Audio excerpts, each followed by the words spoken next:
नमस्कार। YouTube channel Maths Era and civil engineering by RP. Vyas से मैं RP. Vyas diploma first year second semester के उन सभी स्टूडेंट्स का हार्दिक स्वागत करता हूं जिनको इंजीनियरिंग मैकेनिक्स सब्जेक्ट कोड 2005 के अंतर्गत यूनिट 4 में centroid and centre of gravity की बहुत अच्छी तैयारी करनी है।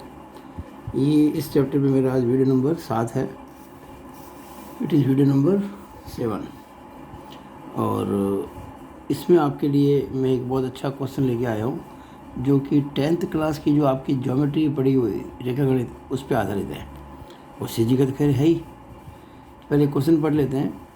ये क्वेश्चन नंबर 13 है, पेज 166 बुक 2। एक त्रिभुज के आधार के समांतर रेखा खींचकर 1/4 भाग काट लिया गया है।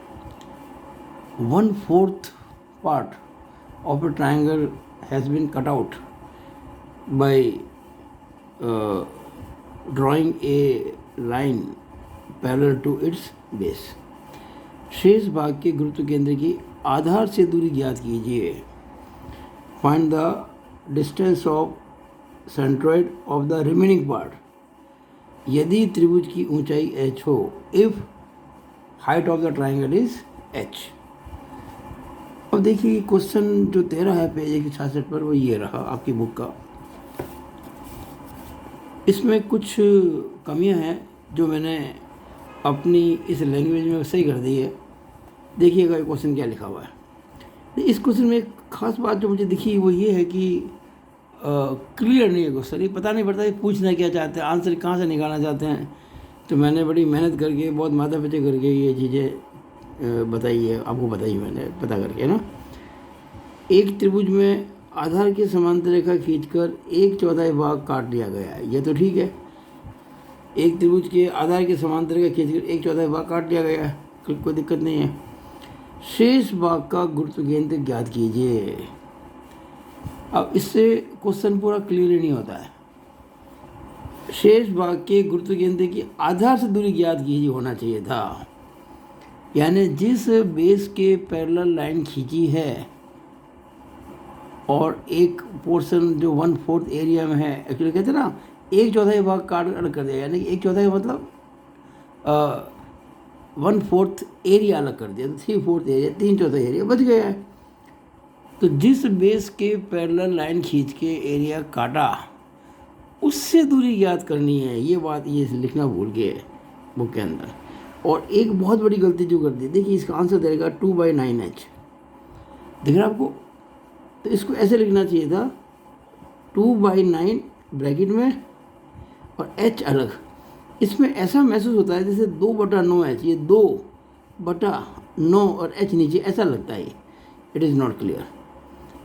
एक और बात है, आंसर में h आ रहा है तो h क्या है तो पता ही नहीं भाई। h क्या है तो इस क्वेश्चन में लिखा ही नहीं है, तो कोई h कहाँ से लाएगा। इसलिए मैंने लिखा है इसके अंदर, यदि त्रिभुज की ऊंचाई h हो, if height of the triangle is h। ऐसे करके क्वेश्चन पूरा बनता है।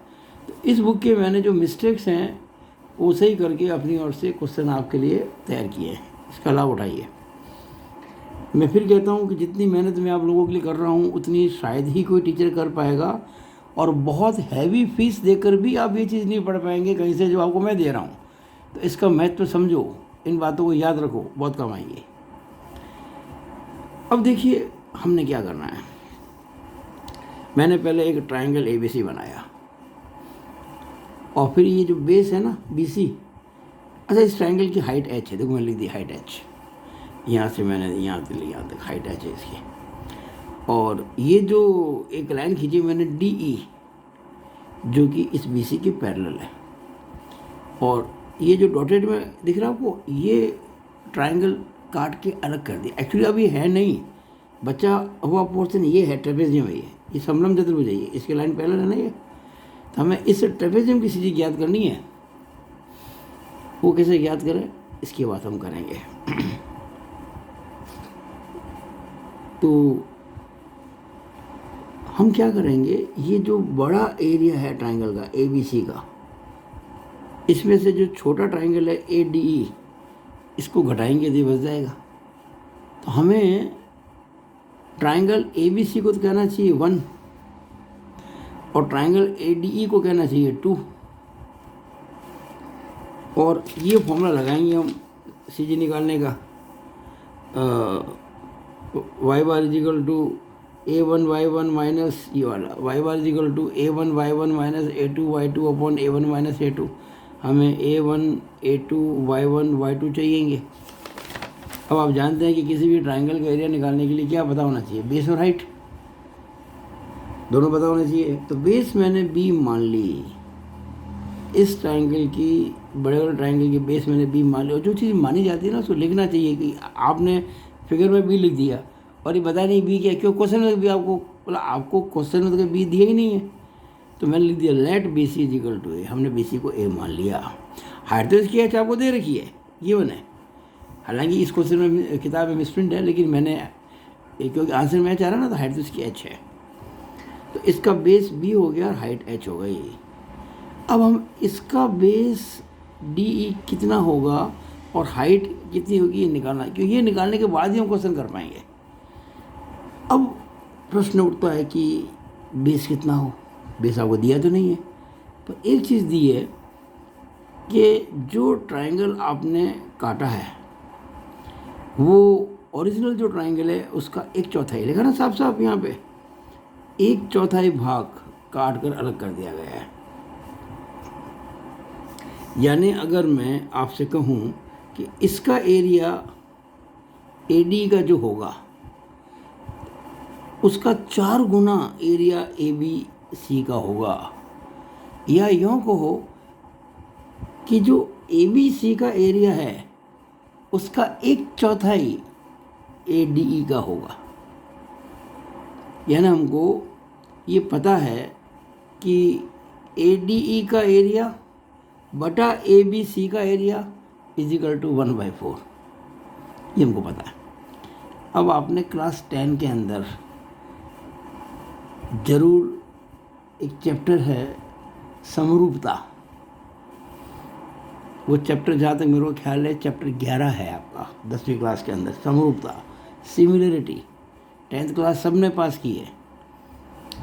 और जो समरूपता का जो चैप्टर है उसमें एक थ्योरम है कि अगर दो ट्राइंगल्स समरूप हों यानी कि सिमिलर हों तो उनके एरिया का जो रेशियो होता है वो उन ट्राइंगल्स की जो कॉरस्पॉन्डिंग साइड्स है उनके स्क्वायर का रेशियो होता है। जैसे एरिया ऑफ ट्राइंगल, अच्छा पहले तो समझ लेते हैं इसमें कौन से दो एरियाज, कौन से दो ट्राइंगल सिमिलर हैं। देखिए मैं कह सकता हूँ कि triangle ADE is similar to triangle ABC। Triangle ADE triangle ABC के सिमिलर है या समरूप है। क्यों समरूप है, इतना डीप में जाना ज़रूरी नहीं है, क्लियरली मैंने देखिए मेंशन कर दिया, ये एंगल इस एंगल के बराबर है और ये एंगल इस एंगल के बराबर है। यानी जो ट्राइंगल ADE है उसका एंगल D और जो ट्राइंगल ABC है उसका एंगल B बराबर है। क्यों बराबर है, ये लाइन इसके पैरेलल है या ट्रांसवर्सल है, यानी ये रेखा इसके समानांतर है और ये रेखा तिर्यक रेखा है। इस तरह से संगत कोण यानी कि कॉरस्पॉन्डिंग एंगल बराबर होता है। सिमिलरली ये इसके कॉरस्पॉन्डिंग एंगल है।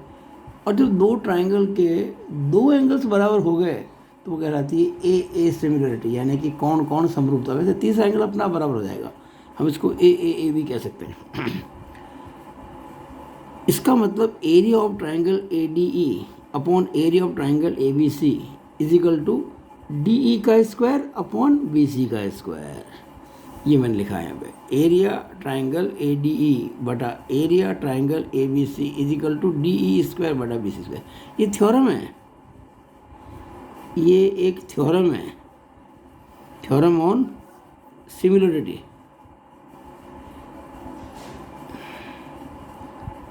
समरूपता पे एक प्रमेय है, ये कक्षा 10 के अंदर 11वें चैप्टर के अंदर। अब एरिया जो है ADE का वो साफ साफ कहा है कि 1/4 है, यानी 1/4 of area ABC upon area ABC is equal to DE square upon, अच्छा BC को मैं ऑलरेडी B कह चुका हूँ, B स्क्वायर, तो एरिया ABC तो कट गया। इसका मतलब DE स्क्वायर मैं कर रहा हूँ cross multiply, DE square into 1 यानी कि DE स्क्वायर बराबर 1/4 into B square. It means DE बराबर, हम जब 1/4 इंटू B स्क्वायर का स्क्वायर रूट लेंगे, वर्गमूल लेंगे, तो 1/4 का तो होता है 1/2 बी स्क्वायर का बी, या बी स्क्वायर का बी और 4 का 2, बी बटा 2 हो गया। तो डी जो हो गया ये वाला, ये बी बटा 2 हो गया। इतना क्लियर हो गया। तो देखिए मैंने जो जो पता लगा ना ये b/2 है, इसको तुरंत दिया मैंने मार्क कर दिया। अब देखो ध्यान से, अब तो बहुत सिंपल क्वेश्चन हो गया। अगर ये b/2 है, ये b है ना, और ये b/2 है, यानी इस ट्राइंगल का बेस, इस ट्राइंगल के बेस का आधा है, तो इसकी हाइट भी इस पूरे की आधी होगी। पूरे की हाइट मैंने कितनी मान रखी थी, h दे रखी है क्वेश्चन में, तो इसकी हाइट कितनी हो जाएगी h/2। रिमेनिंग पार्ट कितना बचेगा, ये भी h/2 बचेगा। तो ये h/2 h b/2, ये b/2 कैसे आया, मैंने सिमिलरिटी की प्रॉब्लम जो है, जो सिमिलरिटी होती है उसकी प्रॉपर्टीज़ को काम में लिया। अब हम आगे चलते हैं। सब बातें मैंने लिख दी है। Height of triangle ABC h, height of triangle ADE h/2 by geometry. Area A1 यानी जो बड़ा ट्राइंगल है ना, इसका एरिया ABC का half into base into height, तो half into B into H, BH/2, यानी कि A1 is equal to BH/2। A2 half B/2 into H/2, क्योंकि हाफ इंटू बेस इसका B/2 और हाइट इसकी H/2 है, तो ये BH/8 हो जाएगा। तो A2 इजिकल टू BH/8। अब Y1 निकालेंगे। Y1 का मतलब ये जो फर्स्ट एरिया है पूरा ABC, जैसे मैंने ये तो G तो माना है सेंट्रॉइड किसका, रिमेनिंग पार्ट का, जिसकी डिस्टेंस मैंने मानी है यहाँ से y बार, और जो ट्राइंगल ABC है इसका सेंट्रॉइड G1 है, जिसकी डिस्टेंस है यहाँ से y1, और जो सेंट्रॉइड जो ट्राइंगल ADE है उसका सेंट्रॉइड G2 है, जिसकी डिस्टेंस है बेस से y2। ध्यान देना, y बार, y1, y2 तीनों इससे नापा गया है यहाँ से, because it is reference line. ये संदर्भ रेखा है जहाँ से दूरियां नापी जाती हैं। तो ये सब आपको पता पड़ गई। अब y1 तो हो गया h/3, क्योंकि 1/3 ऑफ h होती है। y2 कितना होगा, देखिए y2 का मतलब ये G2 की दूरी यहाँ से कितनी होगी y2 वाली। तो पहले देखो ये ट्राइंगल शुरू यहाँ से होता है, इस जगह से शुरू होता है ट्राइंगल जो काटा गया है, तो यहाँ से जो इसकी हाइट है उसका 1/3 होगा। लेकिन ये तो डिस्टेंस जोड़नी पड़ेगी ना, ये कितनी है h/2। तो h/2 के अंदर हम h/2 के अंदर जो बाकी h/2 बची हाइट उसका 1/3, क्योंकि 1/3 हाइट भी होती है। 1/3 किसका, ऊपर वाला ट्राइंगल हाइट जो कि h/2 है। तो h/2 प्लस h/6 हो गया, सॉल्व किया 2h/3 आ गया, तो y2 आ गया 2h/3। Now putting all the values in this formula, y bar equal to a1 y1 minus a2 y2 upon a1 minus a2। जब सब पुट करेंगे तो बड़ा आसान है, कोई ख़ास बात इसमें समझाने की मुझको लग नहीं रही है। आप इसको पॉज करके फ़ोटो ले सकते हैं, इसको नोट कर सकते हैं, और जब सब सॉल्व करेंगे तो आंसर आ जाएगा 2/9 मल्टीप्लाई बाई h। यही आपकी बुक में आंसर दे रखा है। तो मुझे आशा है कि आपको ये वीडियो बहुत अच्छा लगा होगा। इसको लाइक और शेयर ज़रूर करें, अधिक से अधिक बच्चों को भेजें तो अपने फ्रेंड सर्कल के अंदर, और मेरे यूट्यूब चैनल को सब्सक्राइब करना ना भूलें अगर अब तक नहीं किया है तो। It is all over about this video. Thank you.